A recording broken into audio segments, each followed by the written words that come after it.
여러분들 안녕하셨습니까? 오늘은 경기도의 건축 7번째 이야기를 하는 날입니다. 오늘의 주제는 향교입니다. 향교 하면 좀 낯설게 들리는 분들도 계실지 모르겠습니다. 조선시대에는 이 향교가 조선에 그 읍지가 한 350군데 있었다고 하는데요. 읍지마다 반드시 세운 것이 향교입니다. 향교에는 이제 공자님과 그 제자를 모신 사당이 있어서 그것을 문묘라고 불렀고요. 그 문묘와 함께 그 고을에 학생들에게 유교를 가리키는 교육시설이 있어서 그것을 아울러서 향교라고 불렀습니다. 향교가 있는 마을은 교촌이라고 불렀습니다.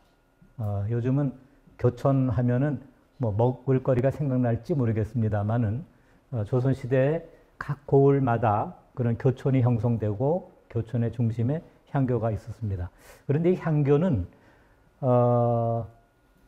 고을의 그 중심부에 놓여 있었어요. 그러니까 지금으로 치면 동사무소 또는 면사무소, 읍사무소 바로 곁에 향교가 같이 있었던 셈입니다. 조선시대에 있었던 많은 도심에 있었던 건물들이 다 없어졌죠. 지금 보기 힘듭니다. 그런데 향교는 많이 남아 있습니다. 지금도 전국은 제가 잘 확인 안 해서 모르지만 경기도만 해도 20군데 넘는 향교가 각 그 주요 도시마다 남아 있습니다. 향교가 이렇게 잘 남아 있을 수 있었던 배경에는 향교의 제사를 지내고 또 향교에서 지내는 사람들을 이렇게 좀 먹여 살리기 위해서 그 재산 약간의 토지를 가지고 있었는데 이 토지를 나라에서 잘 관리할 수 있도록 하고 그 함부로 이제 그 없애지 못하도록 해서 그 향교가 유지할 수 있는 그 토대를 만들었습니다. 역시 뭐가 잘 지켜지려면 경제적인 뒷받침이 되어야 하는 것 같아요.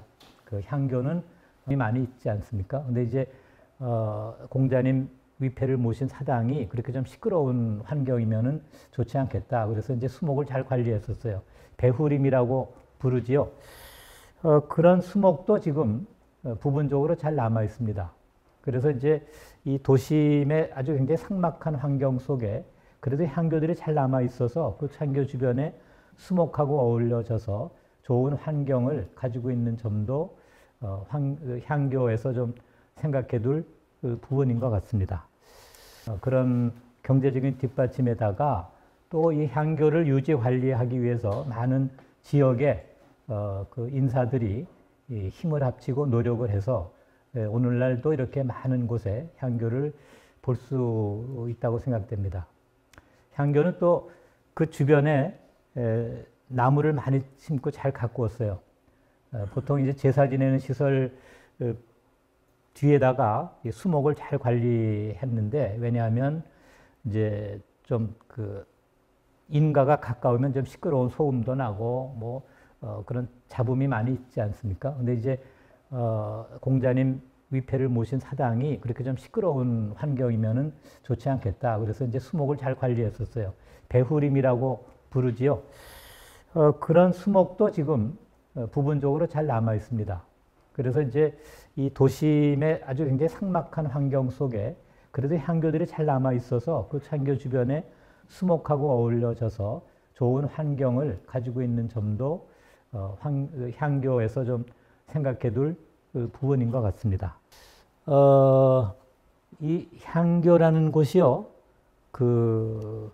대개 이제 고을에서 멀지 않은 곳, 멀어봐야 한 뭐 500m, 1km가 넘지 않는 곳에 있었는데, 그래야 이제 향교에서 제사 지낼 때 그 고을 수령이 너무 멀리 나가지 않고 제사 지낼 수 있고, 또 고을에 사는 학생들이 와서 공부하는데 어려움이 없도록 하는 관계도 있었던 것 같습니다. 이렇게 이제 향교가 많이 남아 있는데요. 그럼 경기도에는 어느 정도 있을까? 한 10여 년 전에 국립문화재연구소 주관이 돼가지고 서울하고 경기도의 향교들을 일제히 조사해서 그것을 책자로 발간한 적이 있습니다. 그 책자에 수록된 향교가 26곳이 남아 있었습니다. 물론 거기에는 이제 서울에 있는 향교도 들어 있습니다. 사실은 서울에 있는 향교는 서울 것이 아니고 경기도 것이었는데 나중에 서울로 편입이 되는 바람에 이제 서울의 향교가 된 곳입니다. 예를 들면 지금 양천 그 구가 원래는 양천현이라는 경기도에 독립된 고을이었는데 지금 서울시를 편입돼서 양천구가 됐고요. 그 양천 향교는 지금 서울에 있는 향교가 됐지만 실은 경기도 것이고 또 북한 지역에도 또 일부가 있었는데 그거는 지금 포함을 시키지 못했지요. 지금 그 문화재연구소에서 조사한 향교의 리스트입니다. 뭐 고양 향교, 과천 향교, 김포 향교, 수원 향교, 안성 향교 등등 우리가 잘 아는 이런 도시 이름들이 잘 나오는데 어떤 곳은 예를 들면 안성시 그러면 안성향교, 양성향교, 죽산향교 이렇게 세 곳이나 들어 있습니다. 조선시대에는 이 세 곳이 다 독립된 고을이었습니다. 그러니까 안성현이 있고 양성현이 있고 죽산부가 있고 그래서 각각의 고을에 향교가 있었는데 지금은 이게 안성시 안에 다 들어가니까 안성시에서 관할하는 향교가 세 곳이나 되는 셈이죠. 양평도 지금 양근향교, 지평향교 두 곳이 있고 뭐 그런 이제 두 군데를 가지고 있는 곳들도 제법 있습니다. 향교는 아까 말씀드렸듯이 공자님께 제사 지내는 기능과 학생들을 가리키는 기능 크게 두 가지가 있다고 했잖아요. 그래서 이 향교라는 곳이 갖추어지는 건물을 보면 제사 지내는 곳의 이름을 대성전이라고 불러서 여기에 공자님하고 네 분의 제자, 그 자사, 그 맹자 이런 분들을 따로 여기 네 분만 별도로 모시고 그 다음에 이제 동쪽에다가 중국의 유교의 선현들, 서쪽에다가 우리나라 유교의 선현들을 모셔서 동무서무라는 건물을 대성전 앞에 이제 두었습니다. 최근에는 이제 그러니까 중국 선현을 동쪽에 모시고 조선의 선현을 서쪽에 모신 것에 대해서 뭐 이제는 좀 더 중국, 조선 그렇게 구분하지 말자 이런 이제 취지로 그 구분을 두지 않는 향교들도 있고 아직 이렇게 동무서무에 중국과 조선을 나누어서 모시는 곳도 있습니다. 그 다음에 이제 명륜당이 학생들이 공부하는 곳이고요. 또 명륜당 앞에 또는 뒤에 동제, 서제 그래서 이제 학생들이 공부하는 곳이 있는데 여기도 동제가 조금 더 그 고을에서 이제 그 신분이 조금 나은 아이들이 머물고 서제는 조금 이제 신분이 낮은 그 아이들이 사용하는 그런 구분을 두었었습니다. 옛날 기록에 보면 우리 아이가 왜 그 동제에 있어야 되는데 왜 우리 아이 명단이 서제에 있냐 그래서 막 고을에 수령한테 항의하는 문서들도 종종 보입니다. 굉장히 이제 예민했던가 봐요. 지금은 사실은 이 동제 서제라는 곳에 학생들이 와서 지금 뭐 학교에서 수업 듣듯이 이렇게 선생님 앞에 이렇게 다 앉아 있고 그런 시스템은 아니고요. 이제 동제에 학생들 명단을 가지고 있고 서재에 명단을 가지고 있어서 이제 우리 고을의 학생들이 어떻게 그 향교에서 관리되고 있나 하는 것을 이렇게 좀 관장하는 그런 의미가 더 컸었던 것 같습니다. 이 향교 건물이 이렇게 이제 제사 지내는 대성전 또 공부하는 명륜당 이렇게 큰 덩어리로 나누어지다 보니까 이 집을 질 때 이거를 어느 건물을 앞에 둘까 뒤에 둘까 이런 거 가지고 여러 가지 고민들이 좀 있었던 것 같아요. 지금 예를 들면 이제 서울의 성균관, 이제 서울 문묘는 대성전이 앞에 있습니다. 제사 지내는 건물이. 또 경주도 요게 대성전이고 뒤에 명륜당이에요. 이렇게 이제 좀 오래되고 격식이 좀 있는 고을의 향교는 제사 지내는 것을 앞에 두는 모습이 보입니다. 특히 이제 서울의 문묘 같은 곳은 왕도 이따금 문묘 제사에 참석을 해요. 그러면 이제 임금이 예를 들면 창덕궁에 계시면 창경궁의 집춘문이라는 곳으로 해서 그 성경관으로 가는데, 이 대성전을 앞에 둔 것은 이제 왕이 이 문묘 정문을 들어서서 곧바로 사당으로 나아갈 수 있도록 배려한 흔적이 보입니다. 이 뒤에 이제 학생들이 공부하는 곳을 그래서 뒤로 두었을 수 있어요. 그런데 아마 다른 지방에서는 그렇게 뭐 임금님을 배려할 일도 없을 거고요. 또 우리 전통적으로 중요한 건물을 좀 이렇게 뒤에 높은 데다가 두는 그런 방식이 있습니다. 그래서인지 경기도의 대부분의 향교는 이 대성전이 뒤에가 있어요. 그리고 공부하는 명륜당은 앞에 있고요. 그래서 이제 학생들이 만약에 드나든다 그러면 이 명륜당과 동서제 요 부분에서 왔다 갔다 하는 거고, 제사 지내는 일은 조금 뒤에다 좀 조용한 곳에 두려고 하는 그런 생각들이 더 널리 일반화되지 않았나 싶습니다. 실제로 지금 이제 전국의 향교들 보면 이렇게 경주나 서울에 있는 향교처럼 대성전이 앞에 있는 경우는 몇 군데 없어요. 거의 대부분은 여기 지금 수원향교처럼 대성전이 뒤에 있는 것이 보통입니다. 간혹 대성전과 명륜당이 이렇게 좌우로 놓이는 경우도 있어요. 아마 이렇게 앞뒤로 길게 늘어놓기 어려운 지형 조건이 있을 경우에는 좀 좌우로 두는 융통성도 발휘했지 않나 이런 생각이 들어요. 오늘은 이제 향교 이야기지만 무슨 이제 건축이니까 그 건축의 중요한 포인트 중에 하나인 공포 부분을 조금 다루도록 하겠습니다. 지난 시간에 우리가 불교 건축을 공부할 때 불교 건축의 그 불전, 중요한 것은 다포식이라는 것을 많이 썼다고 그랬잖아요. 그리고 불교 사찰이 그 우리나라 다포식 그 공포를 짜는데 승려 목수들이 아주 결정적으로 중요한 역할을 쭉 해왔다. 오히려 궁궐에서도 이런 승려 목수들의 신세를 져서 그 다포식 건물을 지었다는 이야기를 드렸는데요. 이 향교에서는 다포식보다는 입공식이라고 하는 또 다른 방식이 메인이 됩니다. 그리고 향교 대성전이야말로 아주 입공식의 다양한 모습을 볼 수 있는 사례들이에요.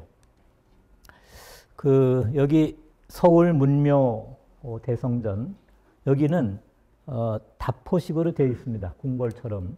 그러니까 이제 서울에도 있기도 하고 임금님이 저 문묘에도 자주 가서 절을 올리기도 하고 뭐 그렇기 때문도 합니다. 또 지방도 지금 경상도 성주에 있는 성주향교 대성전은 아주 번듯한 다포식으로 되어 있습니다. 이 대구 향교는 6.25 때 폭격을 맞아서 사라졌다가 지금 다시 짓긴 했는데 여기도 다포식이 아주 잘 갖춰져 있습니다. 그런데 요 몇 개를 빼고는 향교는 다 입공식입니다.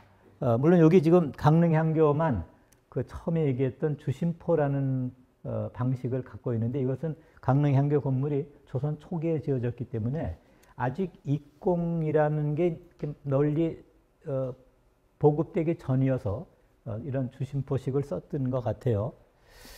입공식이라는 것을 그래서 잠깐 좀 설명하겠습니다.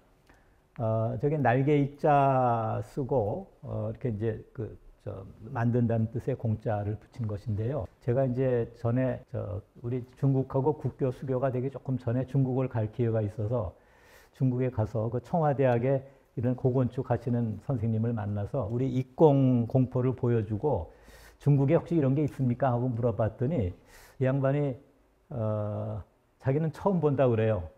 그러면서 중국 분들은 중국에 뭐가 없다는 말을 안 해요. 중국에 뭐든지 다 있다고 하기 때문에 그러면서 자기는 처음 보지만 아마 어디 중국에 저 시골에 가면 있을지 모르겠다고 그러더라고요. 근데 제가 나중에 시골도 가봤더니 없어요. 그러니까 이 입공식이라는 거는 일본에도 없습니다. 우리나라 조선 시대에 만들어낸 아주 독특한 공포를 짜는 방식이에요. 그래서 이게 의미가 있습니다. 근데 이 입공이라는 것은 보기에는 그렇게 크게 뭐 눈에 많이 잘 안 띄어요. 여기 지금 이렇게 새 날개 같이 생긴 이런 것이 있고 뒤에는 이 대들보를 받치는 보아지라고 부르는 부분이 있고 그 위에 바로 이제 대들보를 이렇게 받쳐요. 오래된 걸로 청평사 회전문이라는 집에 남아 있는데 이 집은 16세기 건물이고요. 요거보다 조금 더 오래된 집이 유명한 해인사 장경판전인데 거기도 입공입니다. 근데 신기하게도 해인사 장경판전을 누가 지었냐면 서울에 궁궐 짓던 또는 관청 짓던 목수가 해인사 내려가서 지었어요. 또 청평사도 명종 때 이제 보우 스님이 좀 이렇게 좀 대접을 받을 때 서울에서 궁궐이나 관청 짓던 목수가 청평사를 지었습니다. 그래서 이 입공이라는 것이 처음 등장할 때 보면 다 서울의 관청에서 일하던 기술자들이 만들었더라고요. 그래서 이거는 뭐 지금 제가 혼자 그냥 짐작하는 것인데 아마 이 입공이라는 것이 처음 만들어지는 과정에서는 서울의 관청이나 궁궐을 짓던 목수들이 조금 더 일을 좀 간편하게 하면서 구조적으로 튼튼하게 만드는 방법을 이렇게 궁리하다가 이런 입공이라는 방식을 생각하지 않았을까 이런 생각을 갖습니다. 그런 의미에서 또 더 이게 의미가 크죠.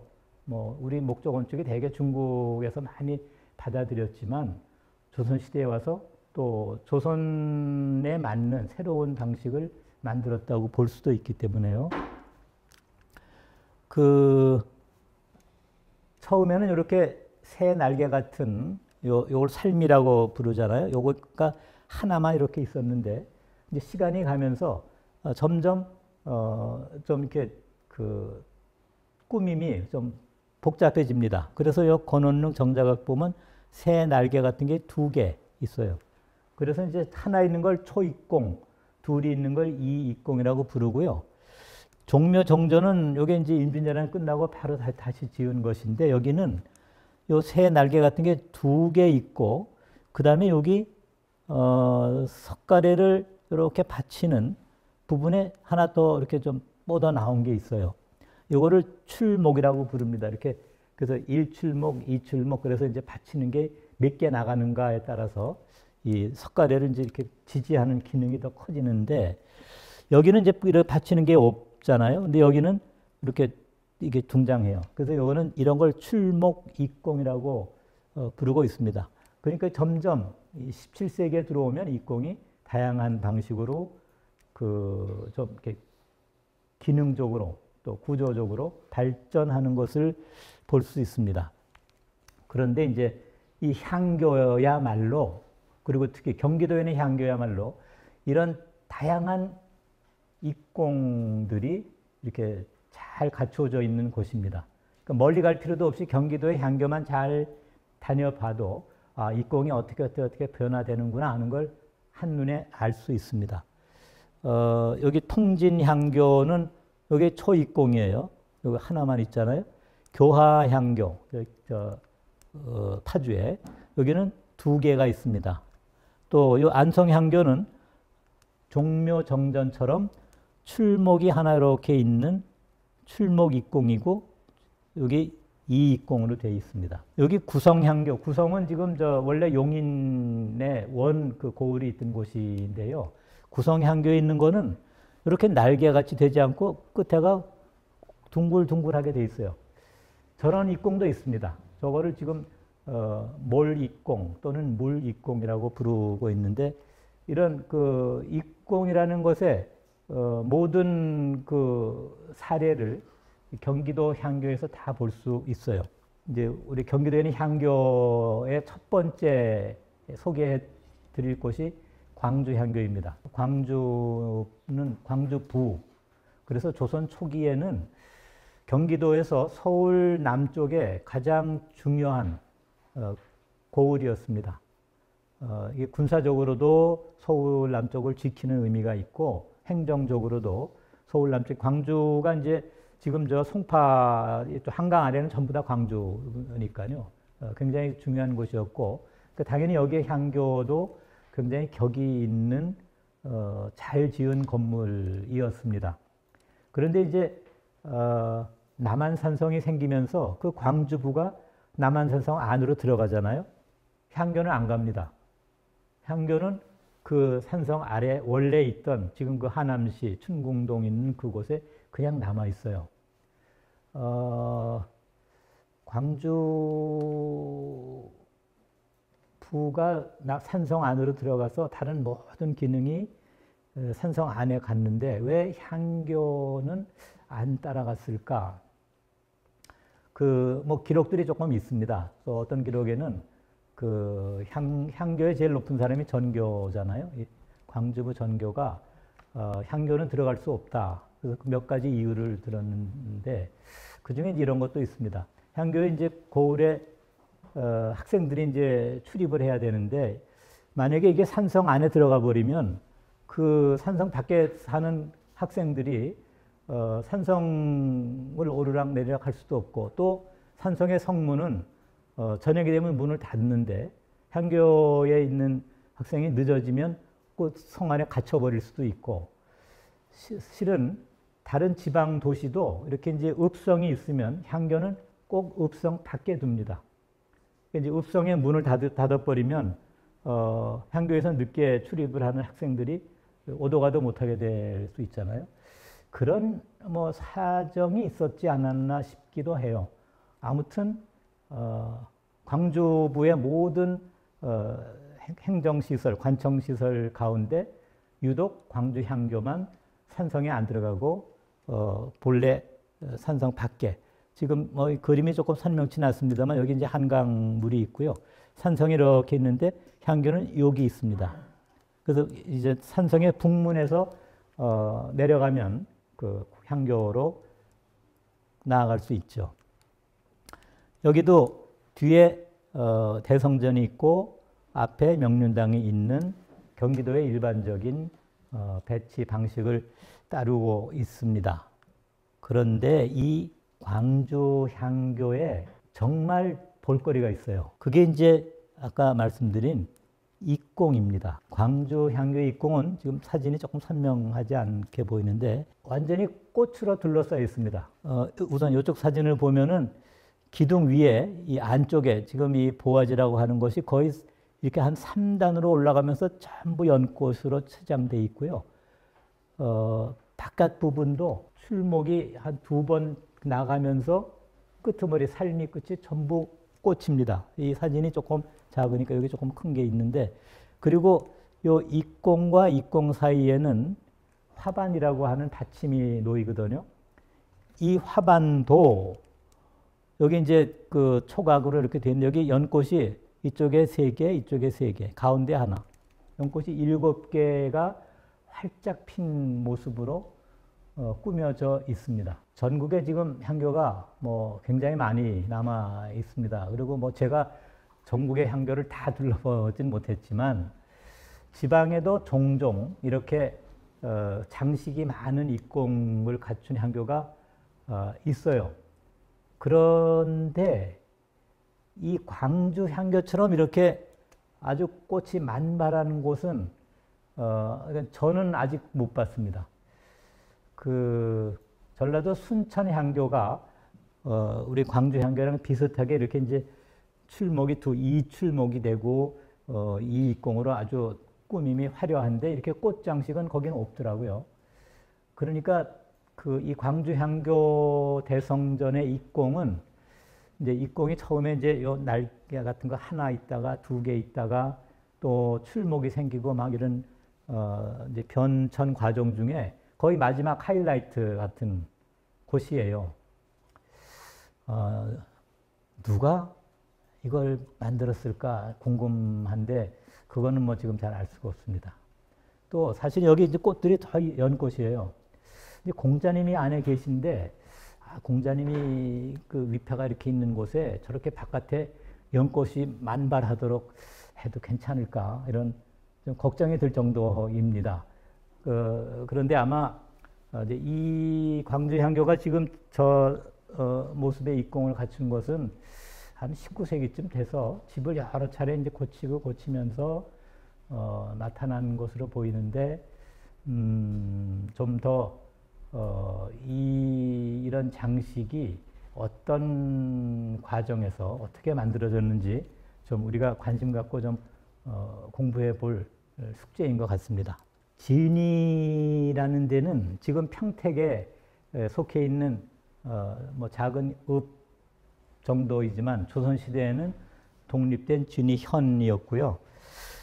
여기 이제 이 조선시대 그림입니다. 이렇게 앞에 물이 흐르고 뒤에 주산에서부터 이렇게 마을을 감싸는 산 기슭이 있고 요 안에 옛날 관청이 딱 있습니다. 그리고 향교는 여기 있어요. 근데 진이는 읍성이 없기 때문에 만약에 읍성을 쌓았다면 향교를 빼놓고 이렇게 쌓았을지 몰라요. 현재는 현재 요 강이 여기 이렇게 지나가고 요 산 기슭이 이렇게 감싸고 있고 여기에 향교가 있습니다. 그리고 향교 뒤에 아주 무성한 수림대가 잘 감싸고 있어서 향교 뒤에 그 배후림이 아주 잘 남아있는 사례입니다. 물론 여기 말고도 이렇게 향교를 둘러싼 수목이 잘 발달된 곳이 제법 있습니다. 뭐 오늘 일일이 하나하나 다 소개해 드리긴 어렵지만 그래서 이것이 지금 이제 여기는 뭐 옛날 관청은 지금 하나도 없어요.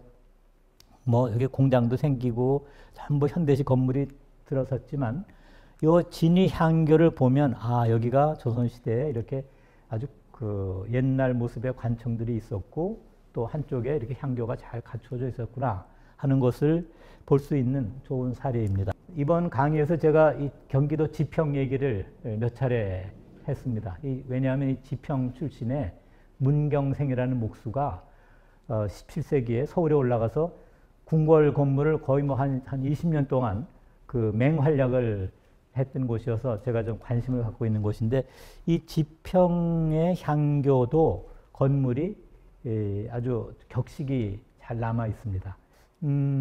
경기도 향교 중에 건물의 규모나 그런 격식으로는 안성향교 따라갈 곳이 없습니다. 하늘에서 본 사진에 보면 이렇게 대성전 명륜당 있는데 이 앞에 큰 누각이 무려 11칸이나 되는 누각이 딱 그 향교를 감싸고 있어요. 향교 앞에 누각이 많습니다. 그거는 이제 주로 그 누각 아래로 사람들이 출입을 하고 그 위를 누각으로 해서 휴식도 하고 또 손님들 찾아오면 접대도 하고 그런 여러 가지 다목적으로 쓰이고요. 이 누각은 대개 이제 저 앞에 현판을 거는데 풍화로 이렇게 붙입니다.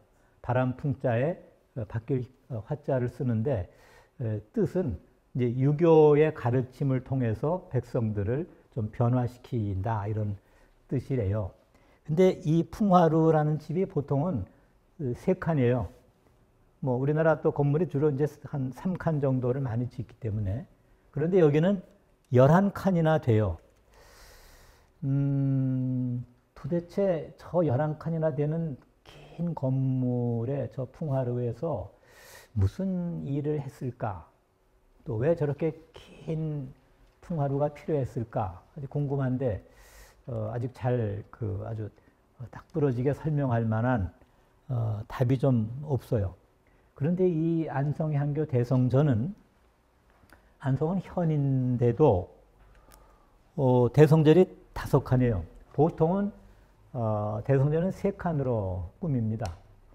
그리고 이제 5칸이 되는 경우는 무슨 경주, 부, 뭐 나주, 목, 뭐 이런 정도의 좀 부나 목 정도 돼야 되는데 안성은 현인데 어떻게 5칸씩이나 이렇게 큰 대성전을 지었을까? 그것도 좀 궁금해요. 잘 모르겠어요. 또 이 건물이 그 입공 중에 제일 격식이 있는 이렇게 출목이 있는 입공으로 이입공이에요. 그 종묘 정전에서 본 것 같은 그런 격이 있는 곳입니다. 그러니까 향교는 나라에서 이제 향교를 지어라라고 명령은 내리지만 집 짓는 일은 전적으로 고을 수령에게 맡겨요. 그래서 고을 수령이 능력이 있으면 더 뛰어난 기술자들을 부르고 더 좋은 제목을 사가지고 향교를 잘 지을 수 있고, 좀 고을 재정 형편이 어렵고 또 그 수령이 집 짓는데 이런 고을을 다스리는데 관심이 없고 빨리 어디 더 큰 좋은 데로 갈까 하고 딴 데 갈 궁리만 하고 있고, 그러면 되게 향교들이 아주 초라하게 쪼그라드는 경향이 있습니다.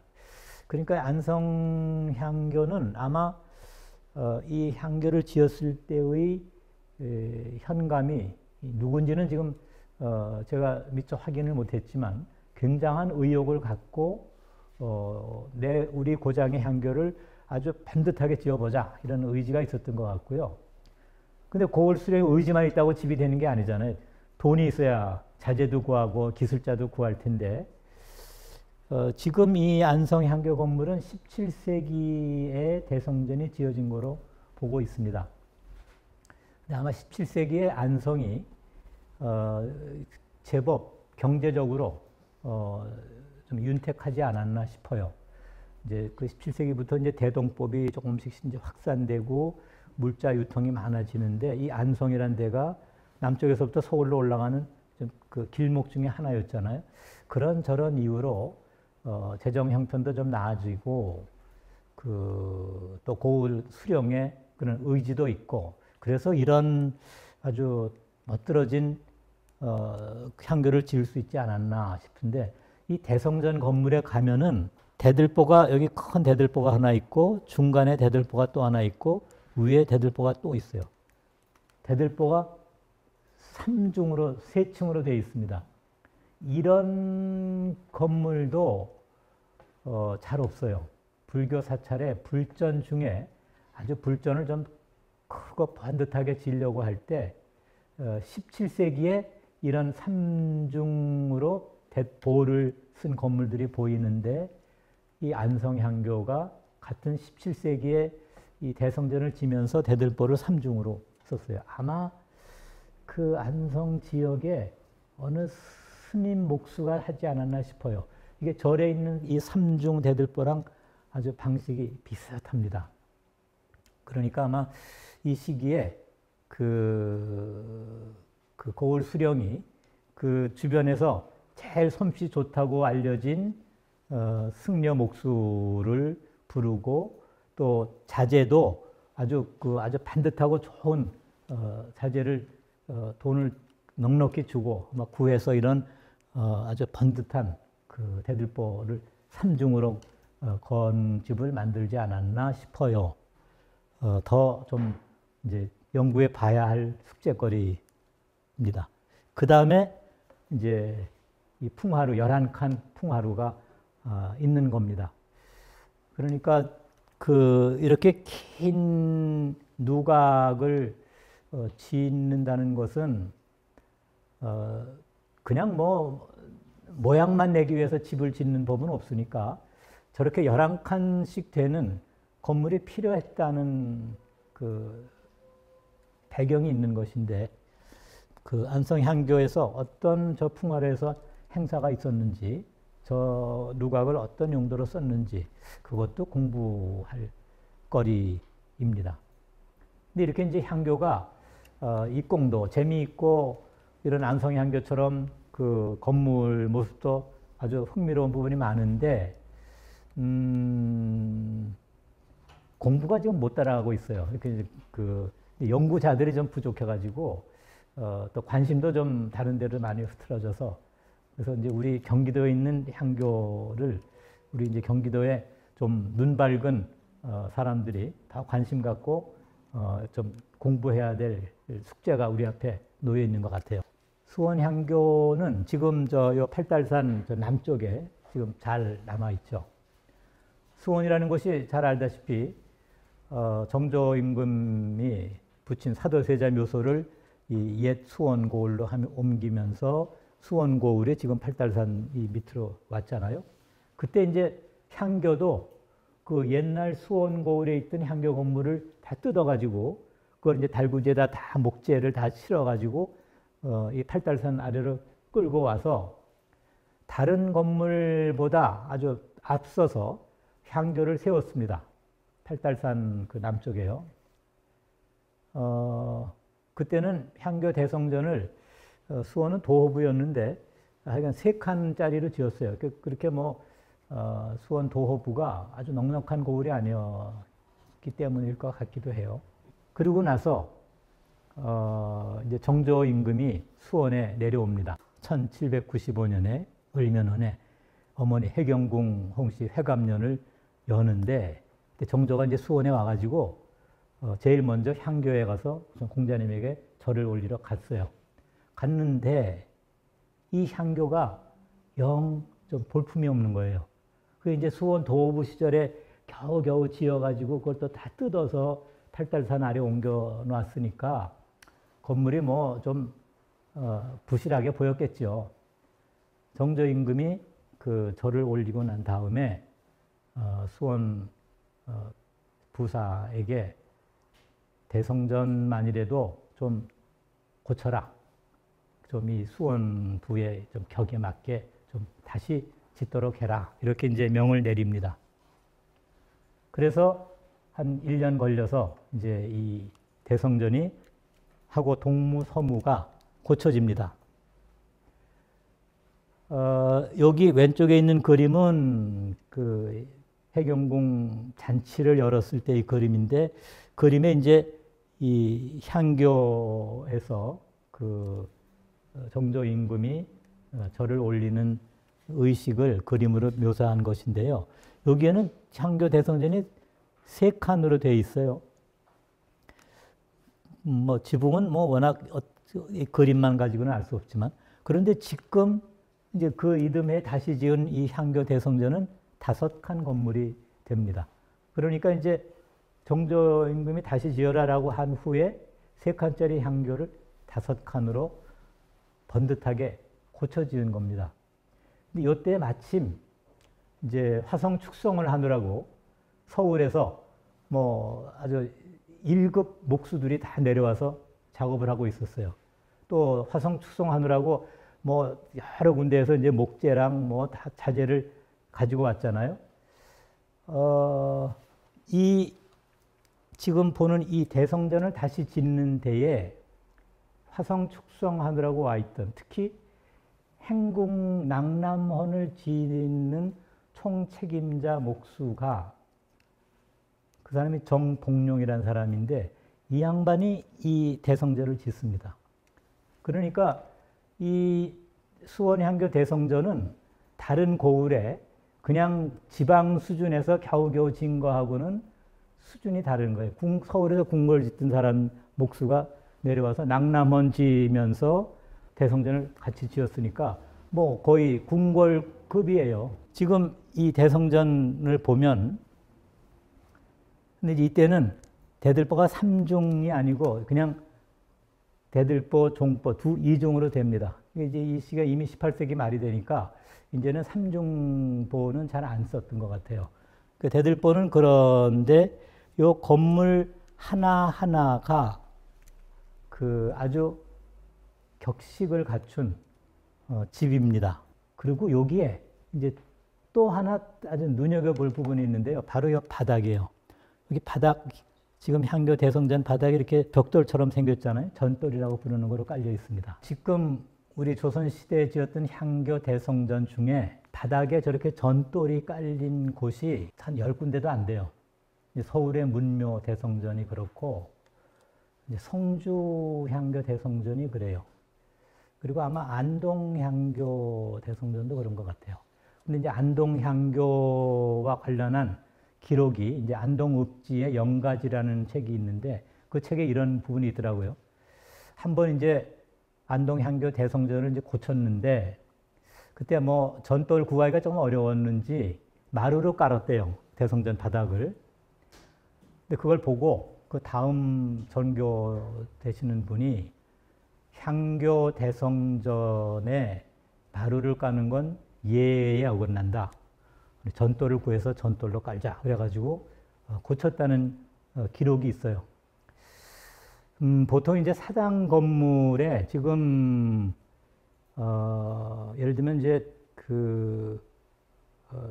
서울의 종묘나 뭐 다른 궁궐들은 보통 바닥을 전돌로 깝니다.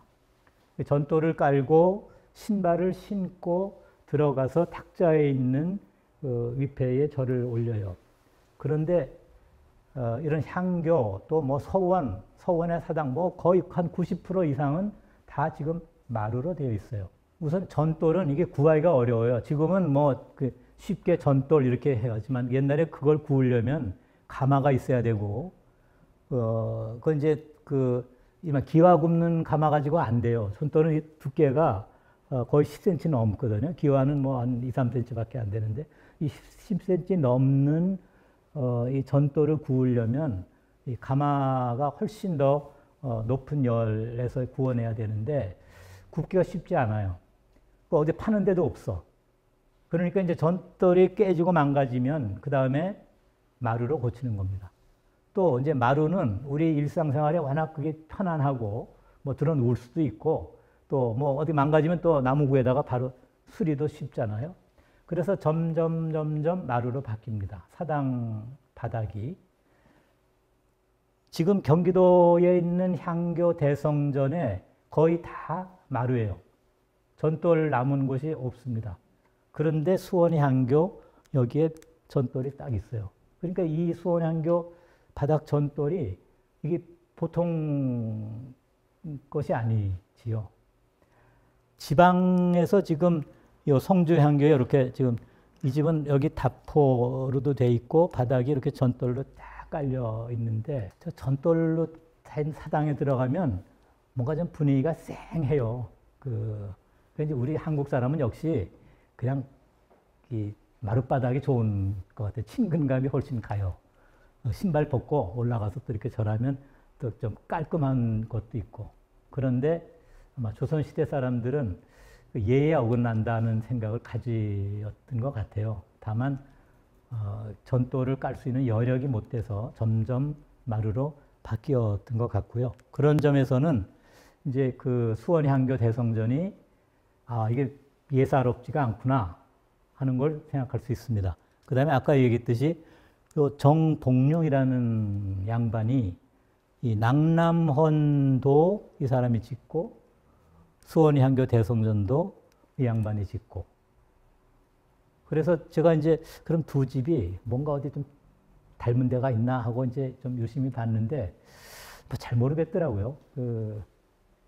또 낭남헌은 기능이 이 제사 지내는 곳과 다르니까 여기는 뭐 큰 임금님이 납시는 행사도 열고 그러는 곳이니까 거기에 맞춰서 또 집은 집대로 지었지 않나 싶어요.